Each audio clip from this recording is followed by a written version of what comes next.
This is another extract from Donald Miller's 8th Air Force book, which is currently on Apple TV as Masters of the Air.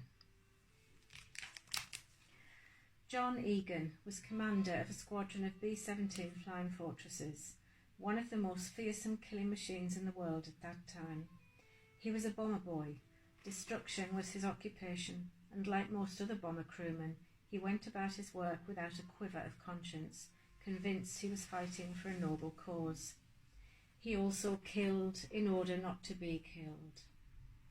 Egan had been flying combat missions for 5 months in the most dangerous air theatre of the war, the big leagues, the men called it, and this was his first extended leave from the fight, although it hardly felt like a reprieve. That night, the German Air Force, the Luftwaffe, plastered the city, setting off fires all around his hotel. It was his first time under the bombs, and he found it impossible to sleep with the screaming sirens and the thundering concussions. Egan was attached to the 8th Air Force, a bomber command formed at Savannah Army Air Base in Georgia in the month after Pearl Harbor to deliver America's first blow against the Nazi homeland.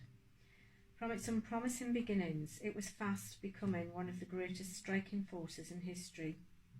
Egan had arrived in England in the spring of 1943, a year after the first men and machines of the 8th had begun occupying bases handed over to them by the RAF, the Royal Air Force, whose bombers had been hammering German cities since 1940.